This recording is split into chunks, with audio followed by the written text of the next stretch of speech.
So today we'll study about operon concept and we'll study lac operon. What is an operon? Operon is a segment of DNA and it has some associated genes like structural genes, operator gene, promoter gene and a regulator gene. So these are the what operon is a functional unit of transcription. Means transcription में जो जो jeans participate करेंगे वो उनका एक टुकड़ा, DNA का टुकड़ा ऑपेरॉन है. क्लियर. नाउ स्ट्रक्चरल जीन्स क्या होते हैं? स्ट्रक्चरल जीन्स जो प्रोटीन सिंथेसिस में इन्वॉल्व होते हैं, यानी ये इसको सिस्ट्रॉन भी कहते हैं. They will produce the polypeptide chains. So these three, in case of lac operon, 3 structural genes control करते हैं, इसलिए ये lac operon में लिखे हैं. अदरवाइज किसी भी प्रोसेस में स्ट्रक्चरल जीन्स जितने भी होंगे, 3 हो सकते हैं, 5 भी हो सकते हैं, ज़्यादा भी हो सकते हैं, they will produce a protein. कोई ना कोई प्रोटीन पॉलीपेप्टाइड सीक्वेंस के लिए कोड करेंगे. Clear. So the structural gene के बिल्कुल एडजेसेंट आप देख रहे हो एक जीन है which is called the operator gene. ये बिल्कुल प्रोमोटर जीन और स्ट्रक्चरल जीन के बीच में होता है. ऑपरेट करना यानी ये ऑपरेटर जीन क्या करता है? प्रोटीन सिंथेसिस को ऑपरेट करता है. या तो ये टर्न ऑफ हो सकता है या टर्न ऑन हो सकता है.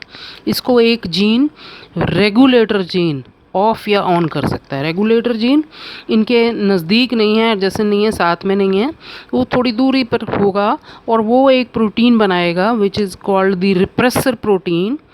Repressor protein generally operator gene के साथ बाइंड करती है या नहीं बाइंड करती.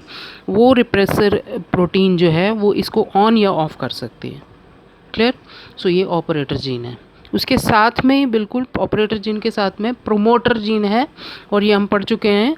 प्रोमोटर जीन के आरएनए पॉलीमरेज का बाइंडिंग साइट है. ये आरएनए पॉलीमरेज यहाँ बाइंड करेगा और आगे जाके प्रोटीन सिंथेसिस करेगा. अगर ये ऑफ होगा तो नहीं कर पाएगा और अगर ये ऑन होगा तो प्रोटीन सिंथेसिस यहाँ हो जाएगा.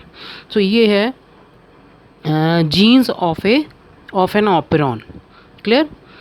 अब हम बात करेंगे लैक ऑपेरॉन की. और लैक ऑपेरॉन में 3 स्ट्रक्चरल जीन्स हैं. स्ट्रक्चरल जीन्स हैं Z, Y and A. Lac Z, lac Y and lac A. ये तीनों स्ट्रक्चरल जीन्स कोड करते हैं 3 प्रोटीन्स के लिए, 3 एंजाइम्स के लिए. क्लियर. लैक का मतलब यहाँ पे लैक्टोज है, तो लैक्टोज का मेटाबॉलिज्म यहाँ पे होने वाला है. तो lactose will be broken down into, lactose को ग्लूकोज और गैलेक्टोज में तोड़ना है. Lactose will be broken into glucose and galactose with the help of 3 enzymes produced by these 3 or transcribed by these 3. Okay. So when it is activated तो messenger RNA बनाएगा. Messenger RNA 3 enzymes बनाएंगे. वो 3 enzymes हैं beta galactosidase, then there is permease and trans acetylase. ये 3 enzymes हैं जो lactose को glucose और गैलेक्टोज में तोड़ेंगे. तो ये कब सिंथेसाइज होंगे? जनरली क्या होता है कि जब लैक्टोज इसमें नहीं डाली, ई कोलाई में सपोज, या कोई भी बैक्टीरियल कल्चर मीडियम है उसमें लैक्टोज डाली जब, तब क्या होगा? ये ऑन हो जाएगा. बट जब लैक्टोज नहीं है, there is no inducer, lactose is acting as an inducer. ये एग्जाम्पल है इंडक्शन का. एक ऐसा ओपेरॉन दो तरह के होंगे, इंडक्शन टाइप और रिप्रेशन टाइप। तो ये इंडक्शन टाइप का एग्जाम्पल है। तो इसमें क्या है कि इंड्यूसर तो डाला नहीं, लैक्टोज अभी है नहीं, तो लैक्टोज जब नहीं है तो ये टर्न ऑफ है, कोई इंजाइम्स की ज़रूरत नहीं है।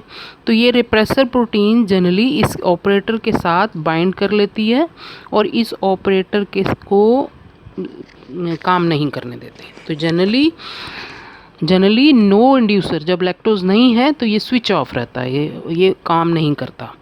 But when there is an inducer तो क्या होगा, मैसेंजर आरएनए एक रिप्रेसर प्रोटीन जो बना रहा है, वो रिप्रेसर को इंड्यूसर यानी इस केस में लैक्टोज, इससे बाइंड नहीं करने देता, इसको रोक देता है। क्लियर? तो इसको जब यहीं रोक लेगा तो ये टर्न ऑन हो जाएगा। प्रोमोटर जीन के साथ आरएनए पॉलीमरेज बाइंड करके it will start the synthesis and all these 3 enzymes are produced. ये तीनों एंजाइम्स जब बन जाएंगे तो what will be there will be metabolism of lactose. So this is an example of a type of inducible operon, lac operon. Okay, so thank you very much. कुछ slides, power point slides इस operon के model के ऊपर आपके लिए कुछ notes बनाने के लिए, इसके बाद मैं अटैच कर रही हूँ। इसके अलावा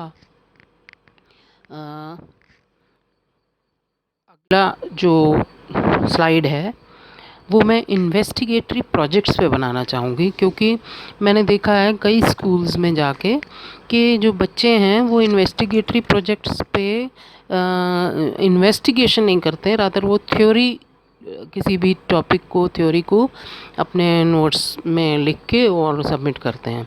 तो ये इन्वेस्टिगेशन का एग्जैक्ट मतलब क्या है, इन्वेस्टिगेटरी प्रोजेक्ट कैसे होते हैं, ये मैं अगले वीडियो में आपको बताना चाहूँगी और कुछ प्रोजेक्ट्स भी सजेस्ट करूँगी। So thank you very much, please subscribe and tell the other students also to subscribe. Thank you.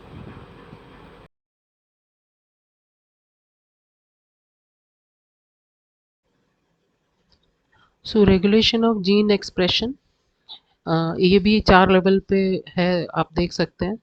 इसके अलावा ओपेरॉन कॉन्सेप्ट क्या है, लैक ओपेरॉन कॉन्सेप्ट क्या है, the structural genes, operator gene and regulator gene, how do they work.